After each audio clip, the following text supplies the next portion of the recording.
ఎన్నికలకు ముందు చెప్పిన ప్రకారంగా తర్వాత శాసనసభలో కేబినెట్ లో తీర్మానాలు చేసుకొని తెలంగాణ ప్రభుత్వ శాఖ ప్రణాళిక శాఖ ద్వారా రాష్ట్ర వ్యాప్తంగా 87,000 మంది సమాచారం నమోదు చేసుకునే ఎమ్యూనరేటర్లు నియమించుకొని ఇప్పటికీ 30% విజయవంతంగా పూర్తి చేస్తున్నాం. ఈ సందర్భంలో యావత్ తెలంగాణ ప్రజలను విజ్ఞప్తి చేస్తా ఉన్నాం, మీ దగ్గరికి వచ్చేటువంటి ఎమ్యూనరేటర్కు అన్ని రకాలుగా సహకరించండి, వాళ్ళు అడుగుతున్నటువంటి సమాచారం ఇవ్వండి. ఇప్పుడే ఈ ఇంట్లో చెప్పిన ప్రకారంగా సమాచారం ఎక్కడ కూడా మిమ్మల్ని హిడెన్ ఎజెండాగా అడగడం లేదు. జస్ట్ బ్యాంక్ అకౌంట్ ఉందా లేదా అని అడుగుతా ఉన్నాం. అకౌంట్ నెంబర్ అడుగుతుంది. కొంత సోషల్ మీడియాలో బ్యాంక్ అకౌంట్ నెంబర్ ఎందుకు ఇస్తామనే మాట ప్రచారం చేసే ప్రయత్నం చేస్తా ఉన్నాం. ఇతరత్ర అనేక రకాలుగా కొంత దుష్ప్రచారం జరుగుతూ ఉన్నది.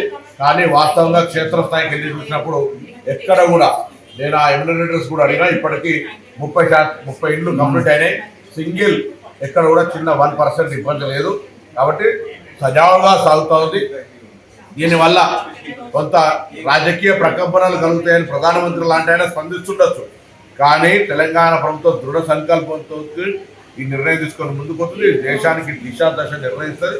తప్పకుండా ఈ సమాచారం ద్వారా రాష్ట్రంలో భవిష్యత్తులో ఏ వర్గాలకు ఏ విధంగా సమాచారం ఒక మంచి కార్యక్రమం తీసుకోవాలో దాన్ని ప్రణాళిక సిద్ధం చేస్తాం.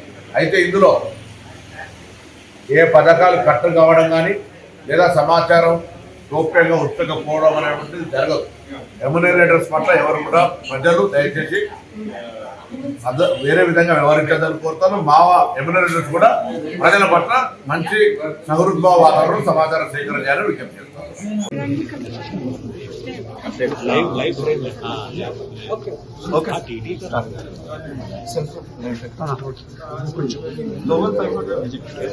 లోకల్ పైకి 16 వచ్చినాయి టోటల్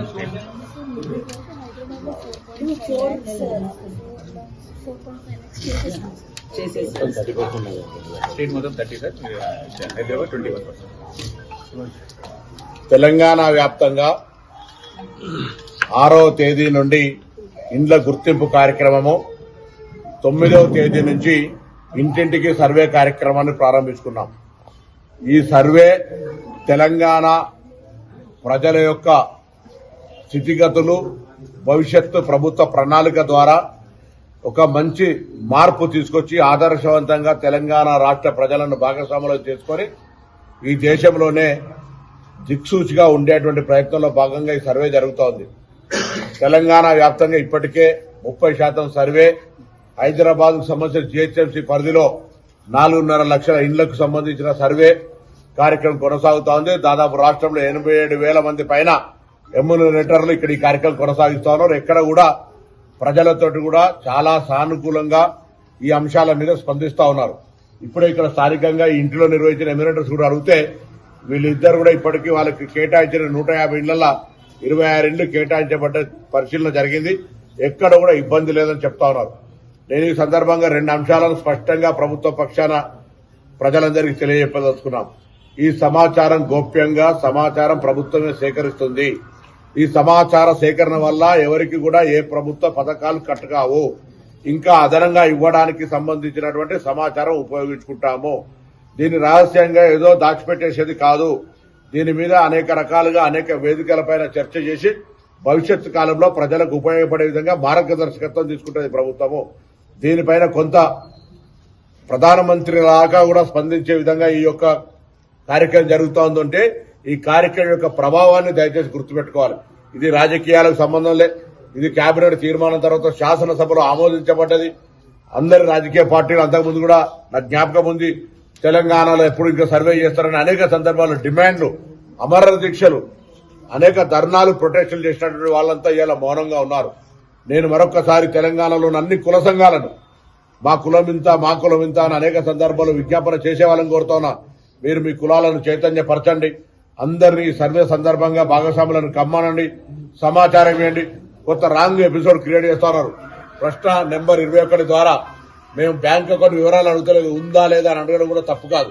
ఎక్కడ కూడా బ్యాంక్ అకౌంట్ డీటెయిల్ అడుగుతలేము. ఆధార్ కార్డు కూడా ఆప్షనల్. ఈ క్వశ్చన్ 21 ద్వారా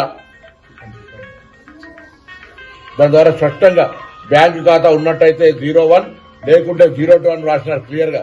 సొంత భూమి కలిగి ఉన్నట్లయితే 01 లేకుంటే 02 అని ఇట్లా క్లారిటీగా చేస్తే కూడా దాని మీద అనవసరం రాతాంతం చేసే ప్రయత్నం చేస్తారు. దయచేసి ప్రతిపక్షాలను విజ్ఞప్తి చేస్తున్నా, ఈ తెలంగాణ సమాజంలో ఒక గొప్ప మార్పు రావడానికి ఒక చారిత్రాత్మక కార్యక్రమం జరుగుతూ ఉంది.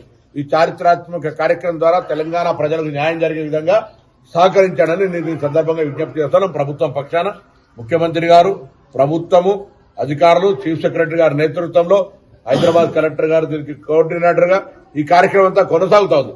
దయచేసి ఎక్కడైనా ఇబ్బంది ఉంటే మీరు ప్రజాప్రతినిధిగా గాని లేదా ఏదైనా పార్టీ నాయకుడిగా మీకు డౌట్ ఉంటే అక్కడ ఉన్నటువంటి జిల్లా కలెక్టర్ గారు కావచ్చు, మండల స్థాయి అధికారి కావచ్చు, మీకు స్పష్టంగా దీని మీద క్లారిఫికేషన్ ఇస్తారు. దయచేసి అపోహలు కలిగించొద్దు. ఈ కార్యక్రమం సజావుగా సాగుతా ఉంది. ఎక్కడైనా ఏదైనా సోషల్ మీడియాలో వస్తే కూడా అనవసరంగా సోషల్ మీడియాలో దీన్ని దుష్ప్రచారం చేస్తే చట్టరీత్యా చర్యలు ఉంటాయి. నేను ఎమ్మెల్యేస్ కూడా కోరుతా ఉన్నా, మీకు ఎక్కడైనా ఇబ్బంది కలిగితే ఎక్కడ 1%, 2% ప్లీజ్ పై అధికారుల నోటీసుకు తీసుకురండి. మీరు మీడియా పరంగా పోవడానికి వీల్లేదు. అదేవిధంగా వాళ్లకు భద్రతకు సంబంధించి పూర్తి బాధ్యత మాది.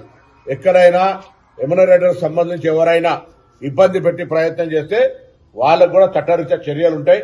ప్రభుత్వ ఉద్యోగి విధి నిర్వహణకు ఆటంకం కలిగించినటువంటి సెక్షన్లు పెట్టబడతాయి. మీకు ఇష్టం లేకపోతే మేమేం బలవంతంగా సమాచారాన్ని నిర్బంధంగా తీసుకుంటలేం. సమాచారం ఇవ్వడానికి ఇది ఒక సోషల్ రెస్పాన్సిబిలిటీ, సోషల్ సెక్యూరిటీ కూడా government responsibility. Not asking by any individual agencies.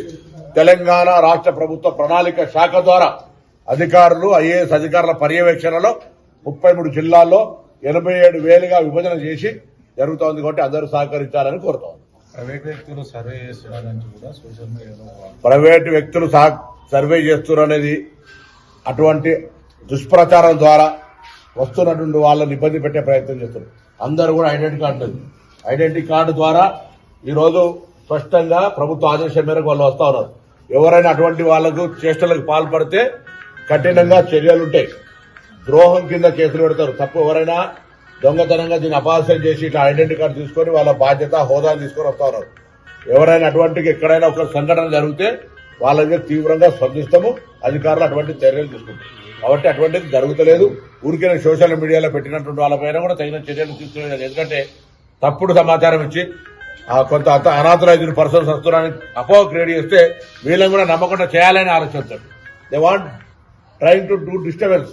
అటువంటి వాళ్ళ పట్ల అప్రమత్తంగా ఉండాలని కూడా ఈ సందర్భంగా నేను కోరుతాను.